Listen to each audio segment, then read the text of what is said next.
the high level summary is like, know yourself, know your interest, know your niche. Know who you are, know what you're passionate about, what you want to talk about, and know who you want to communicate that to. Welcome to this episode of the Business of Athletes podcast, where we cover the business of athletes from all angles.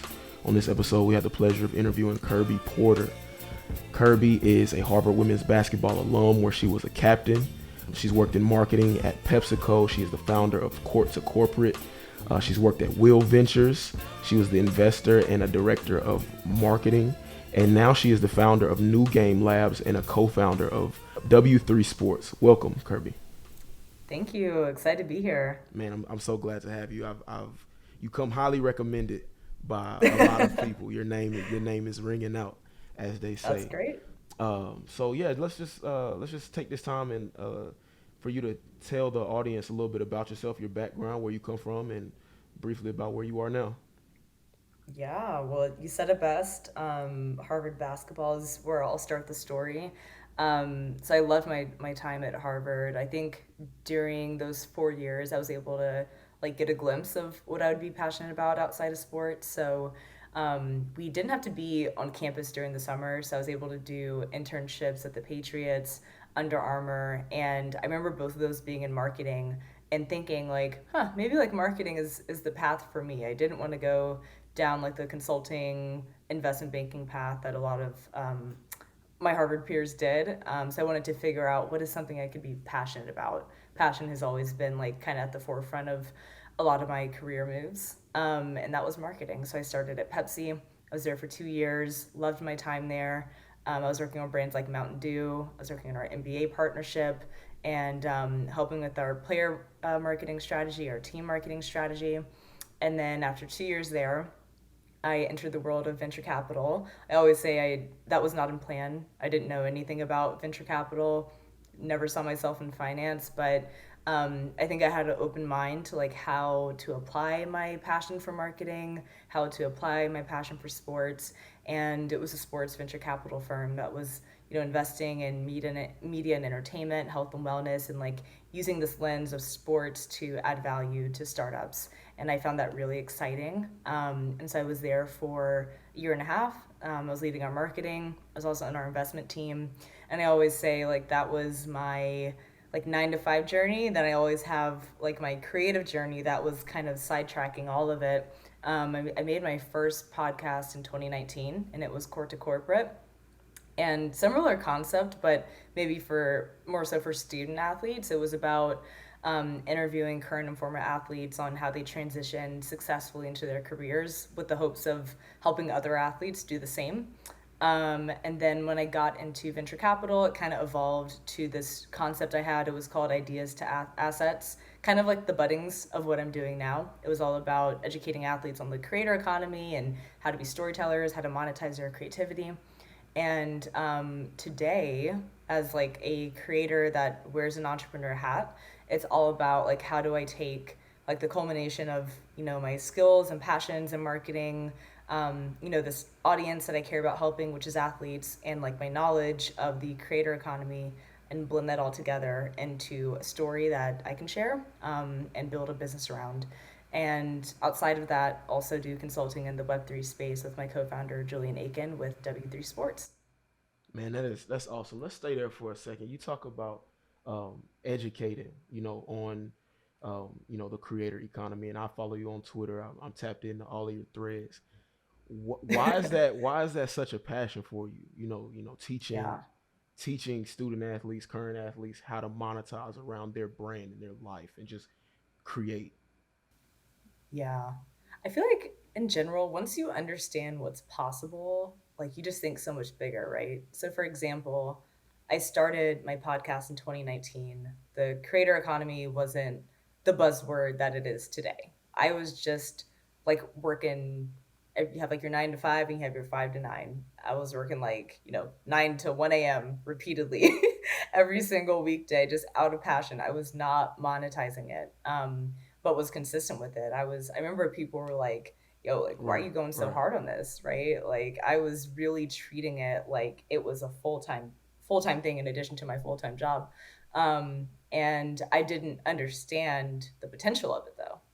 And it wasn't until I was learning about the creator economy, like 2 years later, I was like, wait a minute, there are 50 million creators that are monetizing and making a living out of their passion, whether that is part time, like a lot of people have jobs and are creators, or full time. A lot of people are, doing this and like literally charting a new path. And so I'm really passionate about helping athletes see their potential in general. And I think the creator economy is the vehicle through which I'm doing that today. It's like, yo, like you are a natural content creator. As much as like people are like athletes don't have time to create content, I'm like, that's what you think. Like Right. if you, Right. have you been on TikTok? Like it's just natural. Like we just enjoy it. And it's like, oh, what if you knew what was possible? Like, what if you knew what you could turn this into? What if you knew you could make a lot of money off of it or make a career out of it, right? How hard would you go? Right. Right. And I think that's like a alternative path to a lot of what's happening in NIL today, which is like very short term, transactional. I'm like, there's so much more to this. Right. So yeah, let's break that down real quick. What is the creator economy? Because I know what you're talking about, but I'm gonna pretend I don't. Yeah, yeah. What is the Okay. creator economy? Yes, that's a great question.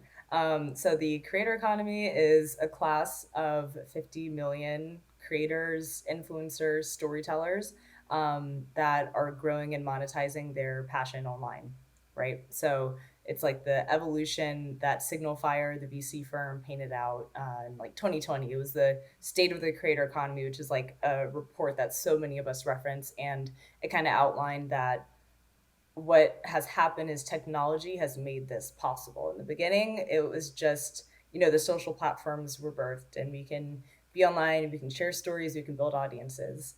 And then we get into our influencer era, right? Where, brands see this as an opportunity to get their product in front of, niche communities in ways that they can't effectively do so.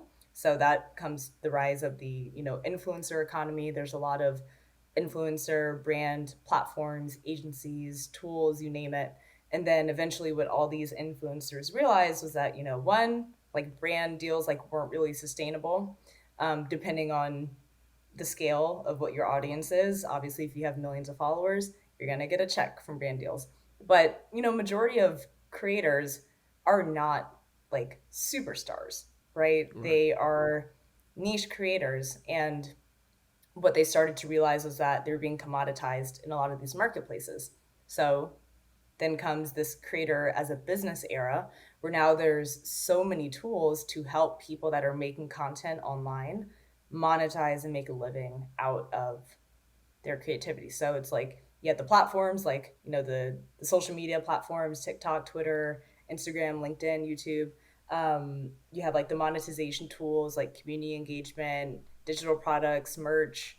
Um, I don't know what else, like, like the Patreons of the world. Mm-hmm. And then you have like the infrastructure, right? Because I think what a lot of creators are realizing now, if you're like really doing it, it's like, oh wait, I'm a business, right? So you kind of need that like back office, but I think it's different from like a traditional business. There's like nuances. So it is the people, the content, and all the tech that comes together and makes the creator economy. All right. All right. So I think that's the perfect segue into talking about New Game Labs. That's your newest venture, if I'm correct. Can you Hmm. tell us what New Game Labs is and how New Game Labs steps into this space and kind of gives creators the upper hand, the competitive advantage in being, Yeah. players in this creator economy? Yeah. So New Game Labs is me. So I think I maybe like did it in reverse just because like I had to understand, I was studying the creator economy. So I kind of had an understanding of how creators evolve. Typically creators like grow a really big audience, like monetize through sponsorships, and then like launch a business. And I launched a business and I have an audience, but it's like I'm going to be front facing, like it's going to be Kirby Porter talking to people, not New Game Labs talking to people. But I knew where this could go. So I was like, let me set up the business. New Game Labs brings athletes into the creator economy. And today that's like through my voice, my content. I'm on Twitter, I'm on TikTok, I'm on Instagram, I'm on LinkedIn, and I am consistently educating athletes on the creator economy. That will also be through products, right? Like I'm launching courses to educate athletes on the creator economy, from getting started, I'm sure eventually to monetizing, right? Like that full spectrum. And so I really think of New Game Labs as my creator business. And that is really where like the space is going to go over time. I feel like people that are like still in the influencer cycle and like flywheel, they're going to realize that you can be a self-sustaining business around it, like if you just switch your mindset a little bit.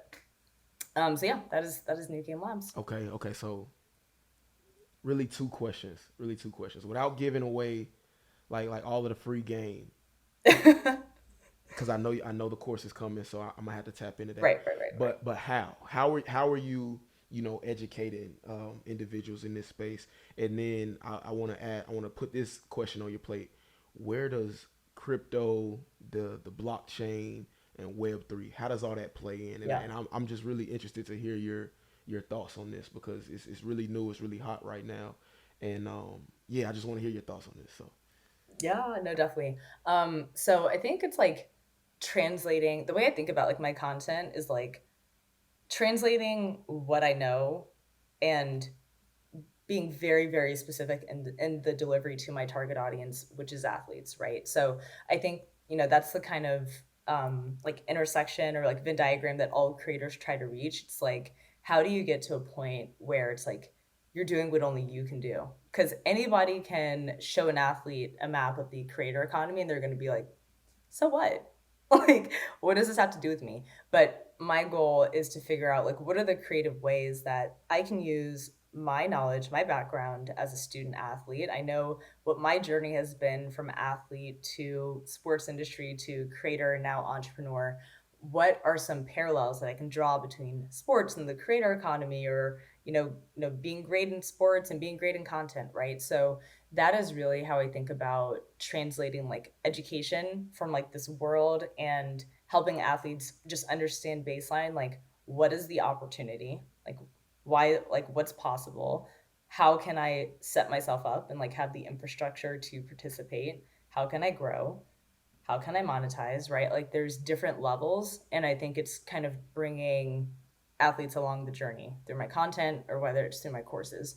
And I think another key part of that too is like with Web3, I feel like something I realized early on was that it's like, you can't, like, I feel like Web3 is obviously a key spark of this journey, right? But you have to bring athletes along in order for them to get there.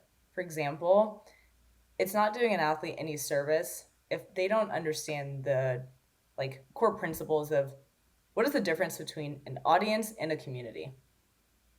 If they don't have that education yet, they shouldn't be launching an NFT, because NFTs are a different way to brand build with a focus on community. right.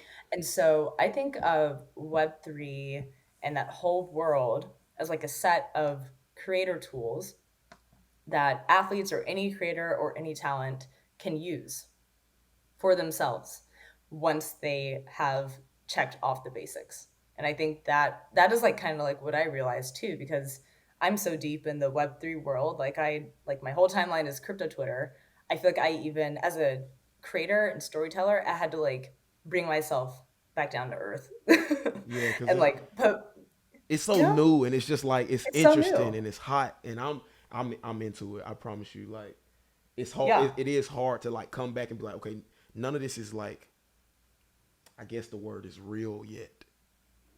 Like it Yeah. is, but it's like we're still early. We're mad early, Yeah. you know. Absolutely. And so I think I think it's like you don't want to skip steps. right. And I think that's how any creator or athlete is best positioned to leverage NFT and Web3 technologies when the time is right. Once they have grown, like once they know their story, once they have built a community, once they know how to like what the tools are, then you can enter that space. So yeah, I think it's definitely like a transition. So what is the difference? I think I know the difference between audience and community, but what is, in your words, what is the difference between audience, fans, and community, actual community? Mm-hmm. Ooh. Okay. Audience is like one way communication. I am the brand and I'm talking at you. Don't talk back to me though. Like just support me, cheer me on, rah rah rah, everything's great. So I think of audience as like one-way communication. I think community is like two-way communication. The analogy a lot of people make is like it's like which way are the chairs facing or something like that. A community is like when all the chairs are facing each other and it's not the creator that's at the top, creator or brand or whatever, or musician, whatever it is, sitting at the top talking down. They're like they're in one with their community. I like Um, that. I like that. yeah, yeah, and I feel like it's you kind of have to build audience first. So like building an audience isn't like wrong because like you need awareness, you need distribution, you need to figure out what is your community. It's like you can't jump to building community actually because you need to test and learn and figure out like who is that true fan. But once you do, then you can diversify Yeah. how you're connecting with people. Yeah, I think you see in the sports world too. There's a lot of people who are like, "Oh, I have this many number of followers. I have this many, Mm-hmm. fans." And we saw it with a lot of NFT products. It's like, Yeah. okay, that it doesn't always translate because there were like you said, Yeah. the thing about NFTs is like it's about community. It's about people who want to interact because a lot of NFTs Yep. are like unlocking experiences with the creator of the NFT or with that community. So Yes. that's really cool. That's really cool that you see it like that. So um, yeah, I mean that's a lot of good game right there. Uh, so you've built a brand. You've built New Game Labs. So say there's a young athlete who wants to build a brand, build a community. What are the most important aspects in building that community, in building that brand? Yeah. So I think the most important thing is understanding the difference. Okay. Basically, it's like I feel like often people in general skip to the platform. Like, what TikTok am I going to make? What am I going to tweet? What am I going to post on LinkedIn? What am I going to put on my IG story? And that's not a brand, right? Because where you end up when you don't cover like the inner work is you're throwing ish at the wall. Yeah, You're trying to see what sticks. And every great creator, I believe, has a plan. They have a strategy. If they don't, I know we see these like anomalies of, people doing dances and taking off, but that is the exception. I really don't think it's the rule. If you look at people that are, doing this sustainably, that are building, life-changing amounts of capital, of, career trajectory out of it, they have a plan, they have a strategy. So it's like before you think about where am I going to go viral, what platform am I going to use, I think you really have to like develop a brand and content strategy for yourself, right? And so that's my advice to any athlete. It's like the high level summary is like know yourself, know your interest, know your niche, know who you are, know what you're passionate about, what you want to talk about, and know who you want to communicate that to. word. And there's like a science to that and like really getting it right. But if you can know those things, you can create a content strategy. You can build systems that just like make it more easy and sustainable to really do it. And I also think it's important to understand like participating in the creator economy doesn't mean you have to be like going at this full time and you're up in the wee hours of the night like creating content. It can just be it's like you have the knowledge, you understand what it takes to build a great brand, and now when you go to post content, because we're all busy, you can do it in a way that is actually going to foster and develop something, right? Yeah. So I think there's like a range of participation in the creator economy as well. So how did you do that? How did you find your niche, right? Because business and investing, that's kind of my niche now, and I know how I found mine. I found it, I got injured last year, was sitting at the house watching a lot of YouTube, and just kind of found some things that I got interested in, and it kind of tracks with the rest of my life, right? So like, Yeah. how did you find your niche, and like what advice would you give to a young athlete who feels, well, I don't really have anything unique about what I do. I just play Mhm. ball. I go to school. What Yeah. what would your advice be to that young athlete who says I don't have a niche, I don't there's nothing unique about my Yeah. interest or anything like that? I would say there is because I know a lot of people think that they're like what do I even have to talk about? Like what do people want to hear from me? I don't have anything to create content about, and I get that because it can really feel like that. But it's like sometimes like you are the niche, right? So it's like what I did was I really it was like when I first graduated actually. And I like felt that like what now type of feeling. I was like I'm not playing basketball anymore. Like I don't know who I am.